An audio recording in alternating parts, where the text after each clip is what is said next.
যান যান আপনি যান। আমার সাথে একটা লোক ছিল, উনি ওনার বাড়িতে গেছে। বাড়িতে যাওয়ার পর অনেক চিল্লি করে কাউকে আমরা খুঁজে পেলাম না। আশেপাশে বাড়িতে খোঁজ করে ওনার ফ্যামিলিকে পেলাম। ফ্যামিলিকে পাওয়ার পরে ওনার দাদু ছিল, উনি জিজ্ঞেস করতেছিল ওনার ওয়াইফকে যে আমার দাদু কোথায়। তো বলছে দাদুকে তো আমরা আনতে পারিনি, দাদু বাসায় রয়ে গেছে, আমরা চলে আসছি, ছাদে আশ্রয় নিচ্ছে। পরে আমরা আবার রিটার্ন করছি ওনার বাড়িতে।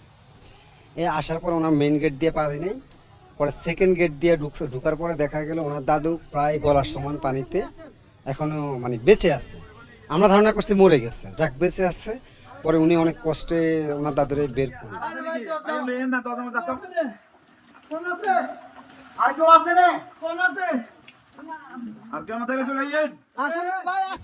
বের করার পর হয়েছে আমরা বোটে তুলে নিলাম। প্রায় 24 ঘন্টার বেশি ছিল আমার ধারণা, 24 ঘন্টার বেশি উনি এই পানিতে ছিল।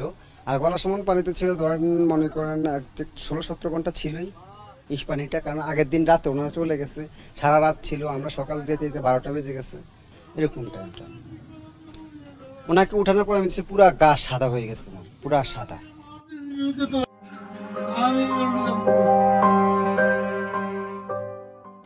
ওনাকে উদ্ধার করার পরে আমরা বোটে রাখলাম। বোটে রাখার পর তখন তো প্রচুর বৃষ্টি, আমরা ওইটা কাগজ দিয়ে রেক্সিন কাগজ দিয়ে সবাইকে ঢেকে রাখছি যেন ঠান্ডা না লাগে। পরবর্তীতে আমি অনেক দূর, এটা তো বীরের মতো দেখা যাচ্ছে, অনেক দূর বুঝতে পারতেছি কিছু একটা নড়তেছে। ওই দিন আমার হাতে হ্যান্ড মাইক ছিল না, শুধু গলার জোরে ছিল শুধু। আমি তখন মানে চেষ্টা করতেছিলাম যে কেউ আসছে কিনা জানার জন্য, তো বুঝতে পারলাম কেউ আসছে। আমার যে ভিডিওটা মানে ভাইরাল হয়েছিল যে গাছে দুজন মানুষ ঝুলে আছে, তো দুজন মানুষ ঝুলে আছে আমি বুঝতে পারছি। বুঝতে পারার পর আমরা আসছি বোট ঘুরে, আইসা দেখি দুজন মানুষ ঝুলে আছে, দুটা ছেলে।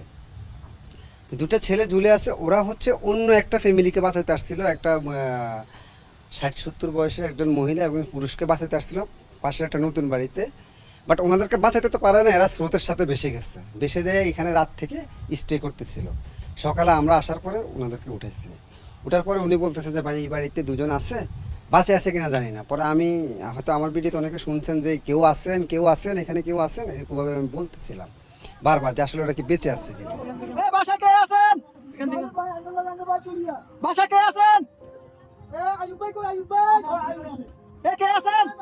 আমি বাড়িটা ছিল একটা 1 লাখ বাড়ি, চারিদিকে পানি।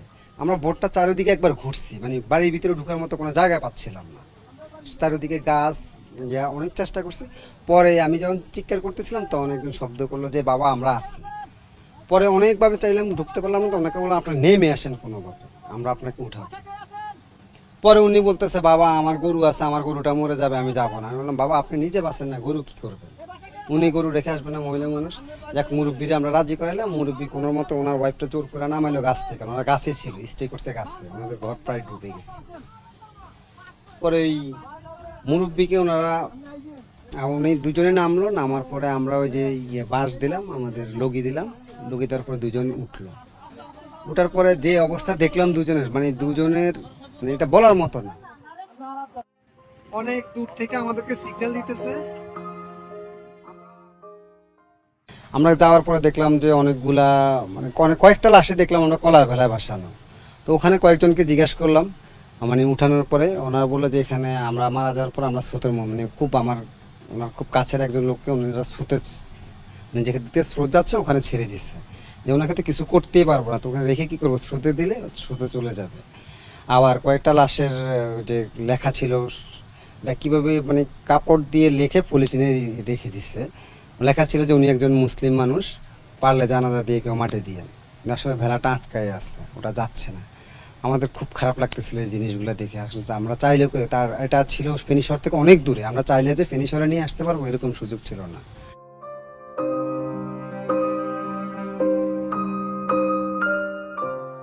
রাতে যখন ঢুকতেছিলাম তখন একটু পানি ছিল আমার কোমর সমান, কিন্তু যখন আমি বেরোচ্ছি তখন আমার বুক সমান পানি। এখন হচ্ছে ওখানে 5-7 জন আমাকে বলতেছে যে মানে আমার ভোট চারিদিক দিয়ে ধরে রাখছে, ভাই আমাকে আমার ফ্যামিলিকে বাঁচান, আমার অমুককে বাঁচান।